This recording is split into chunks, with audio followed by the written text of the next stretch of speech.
একেবারে গরম খবর। গরম খবর কি, 50 লাখ টাকা সহ আটক ঠাকুরগাঁও জেলা জামায়াতের আমির। তো এখানে যেটা খবর আমি দেখলাম সেটা বলা হচ্ছে যে ঢাকা থেকে নভোএয়ারের একটা ফ্লাইটে সৈয়দপুর গিয়ে নামছে এবং পূর্বেই নাকি পুলিশ খবর পেয়েছে তার মধ্যে ওই ঠাকুরগাঁও জেলার যে জামায়াতের আমির অর্থাৎ জেলা কমিটির যে সভাপতি, তো তার কাছে নাকি টাকা পয়সা আছে অনেক, মানে অনেক টাকা নিয়ে এসে যাচ্ছে রংপুরে, না ঠাকুরগাঁও যাবে আর কি। তো ঠাকুরগাঁও যাবে, তার কাছে অনেক টাকা পয়সা আছে, আগেই নাকি কে বা কারা খবর দিয়েছে এবং পুলিশ তাকে চ্যালেঞ্জ করছে। তারপরে তার কাছ থেকে এরকম 55 লাখ টাকা সহ মানে তাকে পাওয়া গেছে আর কি। তো এটা কি অন্যায় নাকি? মানে যে কেউই তো তার টাকা পয়সা নিয়ে তো চলতে পারে নাকি? নাকি এটা এই ইলেকশন হলে এই টাকা পয়সা নিয়ে চলাচল করা অন্যায়? এই ধরনের কোনো বিধিবিধান জারি করছে নাকি? জারি তো করছে বলে মনে হয় না। শুধুমাত্র দেখলাম যে বিকাশে নাকি 1,000 টাকার বেশি পাঠানো যায় না। এখন এই লোকটা তো ব্যবসায়ীও হতে পারে, তাই না? জামাতের আমির বলে যে ব্যবসা বাণিজ্য করে না, তাও তো না। তার ব্যবসা বাণিজ্যের জন্য হয়তো টাকা নিয়েছিল।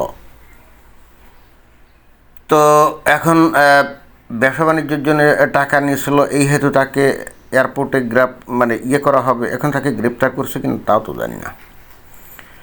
এখন ঘটনা কি, ইলেকশন তো অর্থাৎ আগামীকাল, তাই না?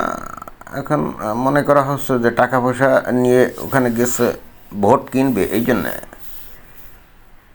ভাব তো এরকম। আসলে বস্তু তো এটাই, তো এই জন্যই তো তাকে চেক করা হয়েছে, তার কাছে টাকা পাওয়া গেছে। তা এখন টাকাগুলোকে সিজ করে নিয়ে গেছে নাকি পুলিশ? তা কী করে হয়?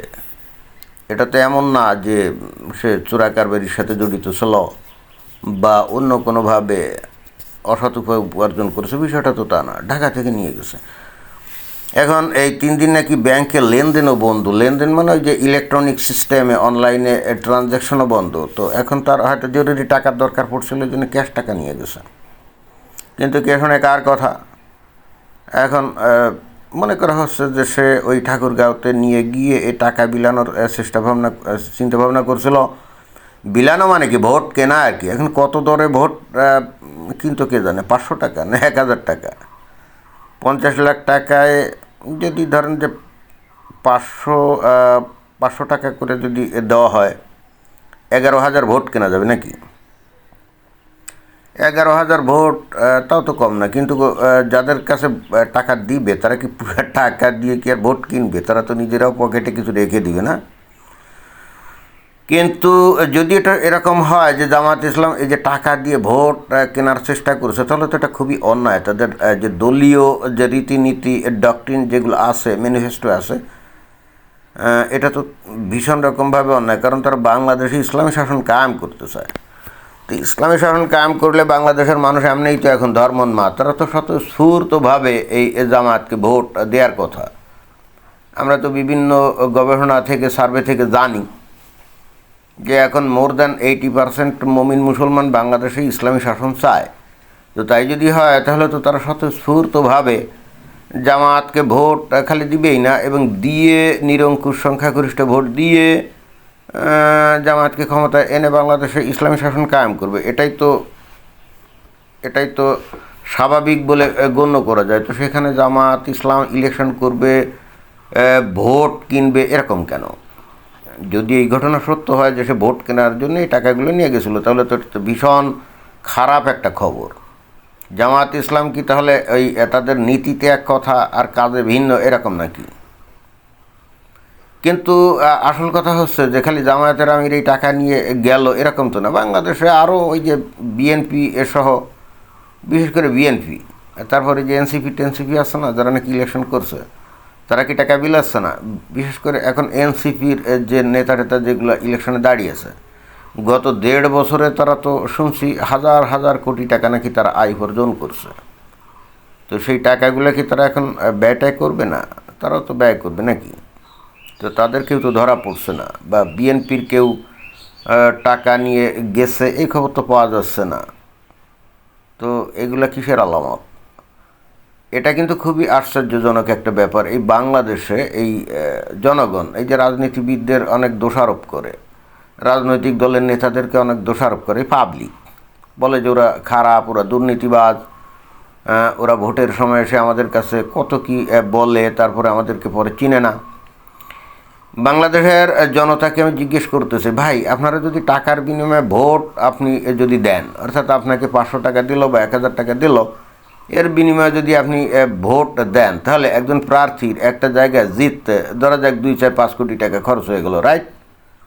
তো যখনই তাকে নির্বাচন করার সময় তার পকেট থেকে আপনি 5 কোটি টাকা খরচ করিয়ে ফেলছেন, এরপরে এই জনগণ কি করে ওই নির্বাচিত নেতার কাছ থেকে সততা আশা করে? ওর ওই 5 কোটি টাকা সে তো তুলবে, তাই না? এটা তো সে ইলেকশন ইনভেস্ট করছে না, সে ওই টাকাগুলো তুলবে না। যখনই সে টাকা তুলতে যাইবে তখনই তো তাকে দুর্নীতি করতে হবে, তাই না? তখনই তো তাকে কি করতে হবে? চাঁদাবাজদের পৃষ্ঠপোষকতা করতে হবে। তারপরে সরকারি বিভিন্ন যে কাজ টাজ আছে সেখান থেকে ব্যাপকভাবে চুরিচামারি করতে হবে। তো জনগণ আপনারা নিজেরাই চরিত্র ঠিক রাখতে পারেন না, আপনারা 200-500 টাকার বিনিময়ে বিক্রি হয়ে যান এবং যারা নাকি ইলেকশনে দাঁড়ায় তাদের পকেট থেকে টাকা খসান, এরপরে আবার তাদের কাছ থেকে আপনারা সততা আশা করেন। এইটা তো হয় না। খালি আপনারা ওই রাজনীতিবিদদের দোষ দেন, রাজনৈতিক দলের দোষ দেন, নিজেদের দোষটা আপনারা কি দেখেন না? আপনি যে 500 টাকা নিলেন, এর ফলে এই গোটা এই রাষ্ট্রটাই তো করাপ্টেড হয়ে যায়, তাই না?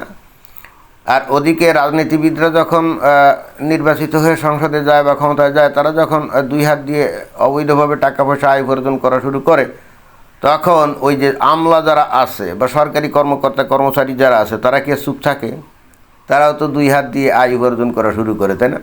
তাহলে এদেরকে যে আপনারা দুর্নীতিগ্রস্ত করেন, এটা তো আপনারাই তো এর জন্য দায়ী। এর জন্যে আপনি ওদেরকে দায়ী করেন কেন?